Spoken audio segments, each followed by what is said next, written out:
প্রিয় দর্শক আসসালামু আলাইকুম। Welcome back to my channel cooking studio by Orin. আজকের পর্বে আপনাদেরকে চাউলের গুঁড়ার মধ্যে একটি ডিম দিয়ে সবথেকে সহজে তৈরি ভীষণ মজাদার একটি ইউনিক নাস্তা তৈরি করে দেখাবো। এই নাস্তাটি তৈরি করার প্রসেস খুবই ইজি, যে কেউ ঝটপট কম সময়ে তৈরি করে নিতে পারবেন। খেতে দুর্দান্ত মজার হয়।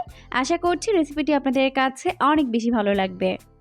নাস্তা তৈরি করার জন্য প্রথমে এখানে একটি প্লেট নিয়েছে। এখন এর মধ্যে নিয়ে নিচ্ছে 1 কাপ পরিমাণ চাউলের গুঁড়া। আপনারা এখানে ভেজা শুকনা যে কোনো চাউলের গুঁড়া ব্যবহার করতে পারবেন। এরপর এটাকে একটি সাইডে রেখে দিচ্ছে। এরপর এখানে আরও একটি বোল নিয়েছে। এখন এই বোলের মধ্যে একটি ডিম ভেঙে নিচ্ছে। এরপর এর মধ্যে দিয়ে দিচ্ছে 2 চামচ পরিমাণ চিনি। চিনি দেওয়ার পর এখন এটাকে খুব ভালো করে মিশিয়ে নিচ্ছে।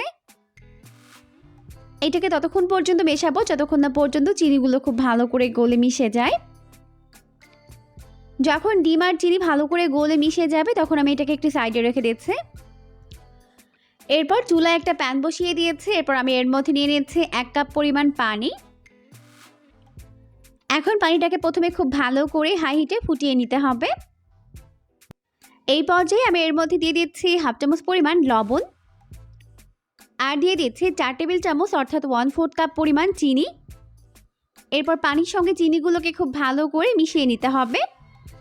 চিনিগুলো ভালো করে মিশে যখন পানি এরকম ফুটতে শুরু করবে তখন আমি এর মধ্যে আগে থেকে মেপে রাখা চাউলের গুঁড়াগুলোকে দিয়ে দিচ্ছি। এরপর এটাকে ঢাকা দিয়ে রেখে দিব প্রায় 1 মিনিটের জন্য। এর মধ্যে চাউলের গুঁড়াগুলো ভালো করে সিদ্ধ হয়ে যাবে। 1 মিনিট পর ঢাকনাটিকে উঠিয়ে নিচ্ছে। এখন এটাকে নেড়ে চেড়ে ভালো করে মিশিয়ে নিচ্ছে। তো সব কিছুকে একত্রে খুব ভালো করে মিশিয়ে নিয়েছে। এই পর্যায়ে আমি এটাকে চুলা থেকে নামিয়ে নিচ্ছি। চুলা থেকে নামিয়ে এটাকে খুব ভালো করে ঠান্ডা করে নিতে হবে। এই পর্যায়ে কিন্তু মিশ্রণটা অনেকটাই ঠান্ডা হয়ে গেছে। তো এখন আমি এর মধ্যে আগে থেকে ফেটিয়ে নেওয়া ডিম দিয়ে দিচ্ছি। দিয়ে খুব ভালো করে এটাকে মিশিয়ে নিচ্ছে। তবে সম্পূর্ণ ডিমটা একবারে না দিয়ে অল্প অল্প করে দিয়ে মিশিয়ে নিতে হবে। আর এই ডোটা কিন্তু পুরোপুরি ঠান্ডা করা যাবে না, কুসুম গরম থাকতে এর মধ্যে ডিম অ্যাড করতে হবে। হাত দিলে সহ্য করতে পারে এরকম গরম থাকতে এখানে ডিম অ্যাড করে এটাকে মেখে নিতে হবে। তো এভাবে অল্প অল্প করে ডিম দিয়ে এটাকে খুব ভালো করে মেখে নিতে হবে। তো এটাকে খুব ভালো করে মেখে নিয়েছি। আর আমাদের কিন্তু এখানে পুরোটা ডিম লাগেনি, কিছুটা ডিম বেঁচে গেছে। এখন হাতটা ভালো করে ক্লিন করে আমি নাস্তা শেপ তৈরি করে নিচ্ছি।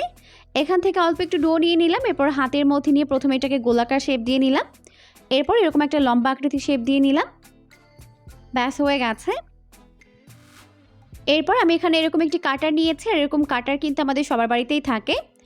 এখন এই কাটারের উপর একটু তেল ব্রাশ করে নিয়েছি। এরপর আমি এটাকে এইভাবে এটার উপরে চাপ দিয়ে নিচ্ছি। ব্যাস খুবই সুন্দর একটা ডিজাইন কিন্তু ক্রিয়েট হয়ে গেল।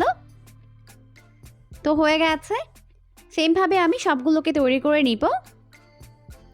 এই পর্যায়ে আমাদের সবগুলো নাস্তার শেপ তৈরি করে নেওয়া হয়ে গেছে। এখন আমি এইগুলোকে ফ্রাই করে নিব। নাস্তাগুলোকে ভাজার জন্য চুলায় একটা প্যান বসিয়ে দিয়েছি। যথেষ্ট পরিমাণে সয়াবিন তেল দিয়ে তেলটিকে ভালো করে গরম করে নিয়েছে। এরপর এর মধ্যে একটি একটি করে নাস্তার শেপগুলোকে দিয়ে দিচ্ছে। একবারে যতগুলো ধরে দিয়ে দিব, বাকিগুলোকে পরের ব্যাচে ভেজে নিব। এখন নাস্তাগুলোকে প্রথমে এক পাশ 1 মিনিটের মতো ফ্রাই করে নিব। নাস্তাগুলোকে প্রায় 1 মিনিটের মতো এক পাশ ফ্রাই করে নিয়েছে। এখন কিন্তু এই পাশে খুবই সুন্দর একটা কালার চলে এসেছে। এখন আমি এগুলোকে উল্টে দিচ্ছি অপর পাশটিকে ফ্রাই করে নেওয়ার জন্য।